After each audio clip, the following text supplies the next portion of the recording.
Hi, I'm Elaine Haynes. I'm actually a write-in candidate for the office of Township Clerk. I came in July 3rd for this seat because I've been paying attention to what's going on in our township for quite some time, and I have a lot of ideas.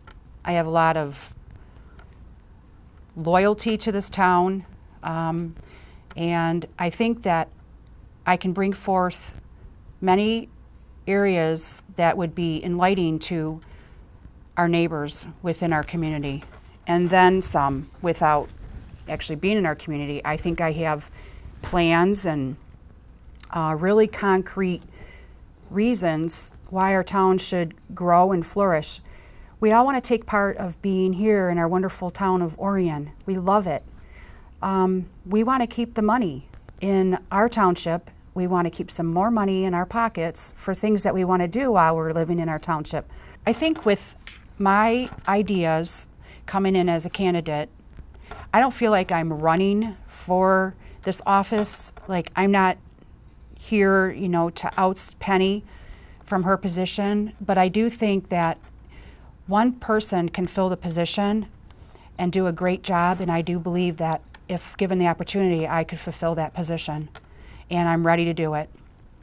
A little bit about my background. I grew up in a small town, kind of like the village of Lake Orion, which was centerline east of here, and I went to a Tasty Freeze back in 1988, which was our local Dairy Queen. Actually, it was the first place I ever worked. When I was 14, I got a job working there, and I loved it. I love the public, I love people, I love ice cream. Okay, so I went there and they had a slush called a suicide slush. And to me, standing there with 3 small little children and knowing that some people in the community had committed suicide, actually our youth, just from our high school area, took those acts and devastated our community. We've had some of that going on here too. It's actually devastating. There's some problems, and I have ideas for that too, but we'll get to that. Anyway, it was very inappropriate to name a slush called suicide. So I asked the owners if they would change it. They didn't change it. They didn't want to change it. They laughed and they told me actually to go somewhere else to try to solve other problems. So I went to the mayor's office and I told her that I thought that was a problem. So she's like, well, you can petition the community and see if people want to see that happen. So there I went, door to door, children in the stroller, talking to neighbors, just doing my daily routine and getting out there and discussing things. And I found upon doing that, people were talking to me about other issues and taxes and waste and things that they believe that, you know, someone should be listening to. People can't always get out to a township hall meeting. Some people don't want to. There's so many different reasons why people do show up and why others don't. But they asked me to run for the mayor in my town. So I went home all excited and told my husband, you know, I have a new little endeavor I'd like to go on. He put on the brakes.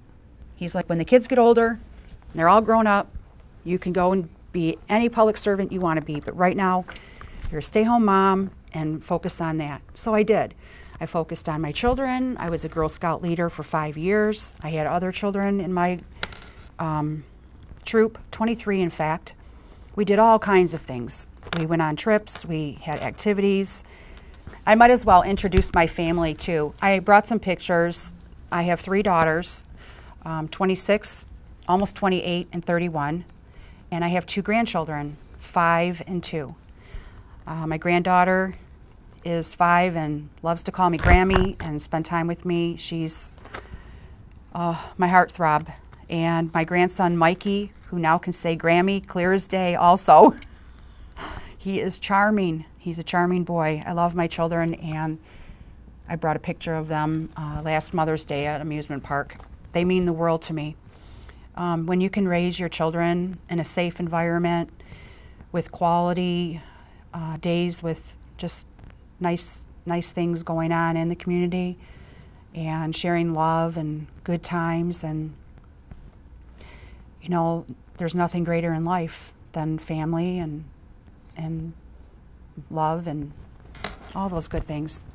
I decided to run an anti-drug campaign and have students, children, adults even, swear to be drug-free for a year. Just start off with the small and work our way up, you know.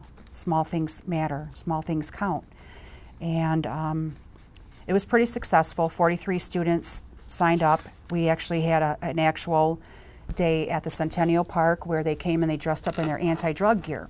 Now, your anti-drug gear is something that you find worthy to be part of, like mountain bike riding, being a guitarist, finding books to read that, you know, are your pastime, things that you do where you don't have to just be hanging around and getting caught up in different things that other people are doing that you don't want to be part of. Drugs need to stop.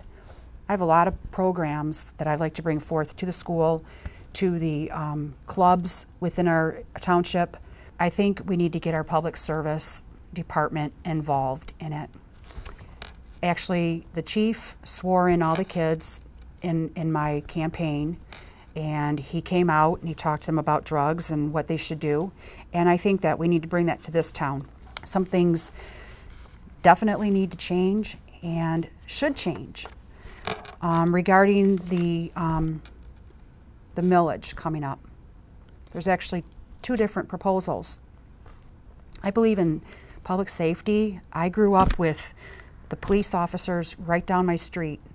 6 or 7 houses down was the police station, and they all knew us little ones in the neighborhood, and they looked out for us, and we looked out for them too.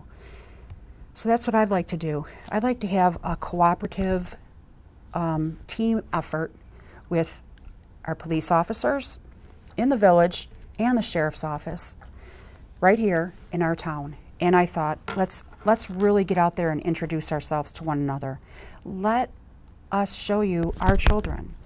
Let you show us who you are, not just, you know, someone that we're supposed to obey. Let us obey you by knowing your beliefs, your ideas. So I have some ideas, activities actually, that I think we could get involved with, like a policeman's ball, a children's rally, a teenage rally. I have a lot of ideas. I think the millage should be passed, but I will point this out. If we're going to vote on a millage to increase our tax dollars and it passes, then we allowed it to pass. Then the money will be used for that exact reason.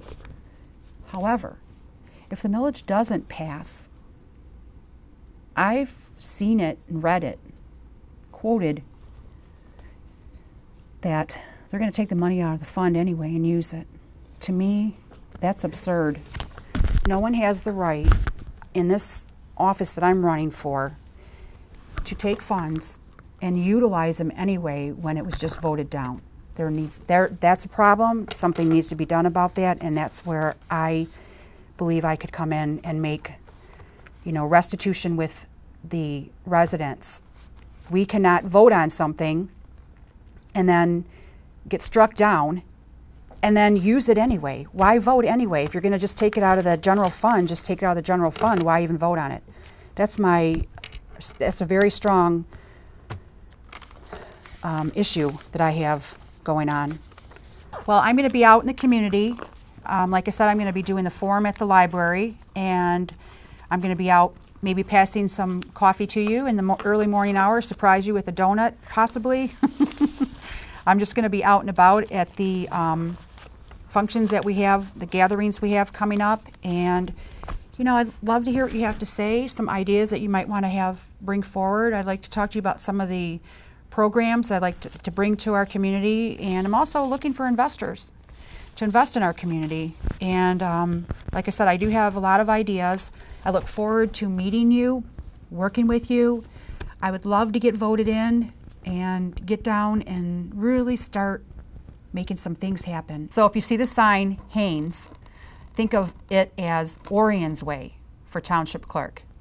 I'm Elaine Ann Haynes, and I thank you for your time. I pray for your vote. I pray to have our town flourish and grow for generations to come. I want to be part of that. I'll see you out there. Thank you.